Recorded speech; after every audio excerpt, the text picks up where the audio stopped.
Starting this broadcast from the latest from the United Kingdom, the much-awaited Partygate report by the Privileges Committee is finally out. The MPs have concluded that former UK Prime Minister Boris Johnson deliberately misled MPs over the Partygate scandal.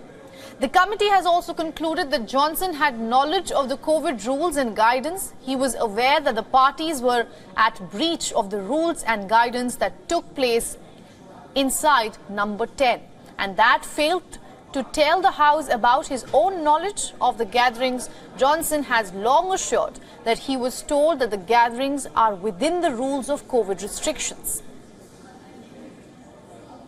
But the committee tells that the proof of assurances to him by senior civil servants were not presented by him to the House nor the committee. The report also states that two members in the committee wanted Johnson to be expelled from the House of Commons, while adding that if he had not been given his resignation as an MP, the former Prime Minister could have faced 90 days of suspension. Johnson has criticised the findings of the report, while claims that it is nothing but a charade. Johnson's team is giving out 6 points, explaining why the Privileges Committee is completely flawed. From calling it a kangaroo court to accusing them of dodging police findings and acting like some panel which is above the law.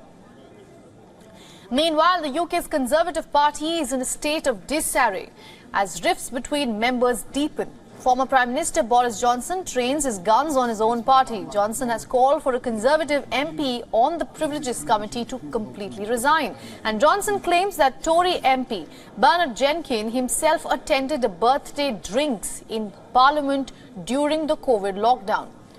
He called it his presence on the panel a total contempt of the Parliament. The sudden shocking claim by Johnson has split the Tories down the middle.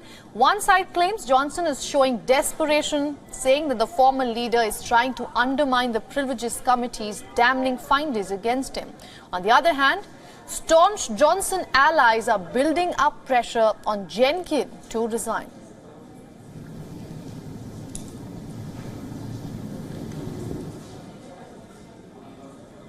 For more on this, our correspondent Alex Izad is joining us live from London. Welcome to the broadcast, Alex. Now that we know that the report is out and Johnson deliberately tried to mislead the Parliament, what is the due course now? What happens next?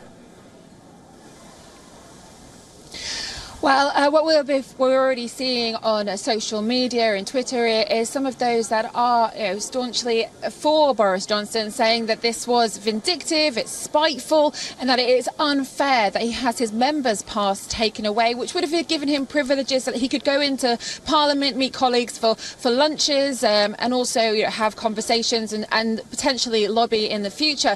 Now, those that are for Boris Johnson are suggesting that it's completely unfair from the outset. They're saying that those committee members, even though they are members of the Conservative Party as well, they said that previous to this report coming out that they had posted all over social media. There had been quite clear that they were anti-Boris Johnson, and therefore this is a complete witch hunt, which Boris Johnson therefore also stated in his statement when he called it deranged. But the report itself does go into examples and details of why they said that he misled Parliament. They talk about a few of those parties, the pictures that we've all seen of him having a drink. They say that there was a suggestion that he did know that in fact this party was against COVID rules and we had social distancing at the time, that he kept talking to the UK nation saying about face mask space, and that he didn't comply himself. And in fact that all of his justifications for having these parties, these leaving drinks, these thank yous for all of his staff for morale reasons, Boris Johnson says. But in fact the committee says, well, you wouldn't say that to anyone else within the public. You actually put all of these rules in place, and you wouldn't turn around and say, well, that's okay, as long as you have a leaving party or a thank you party, therefore you don't worry about social distancing. So it was one rule for him and his government and one rule for others.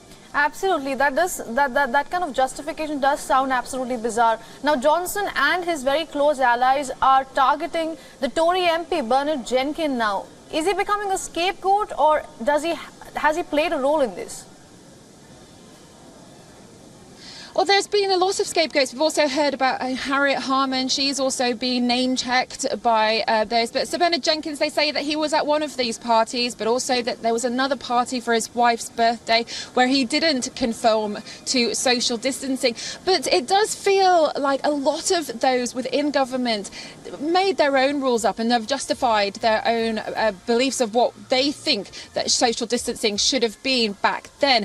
And it does come down to that the UK public, as I said previously, they had to live by these rules. People got arrested at the time for having social gatherings, of going to other places. And even though whether or not Sir Bernard Jenkins does resign himself or he's asked to step down, the fact of the matter is that this is just one of many of those that were in the government that did seem to play, again, by their own rules.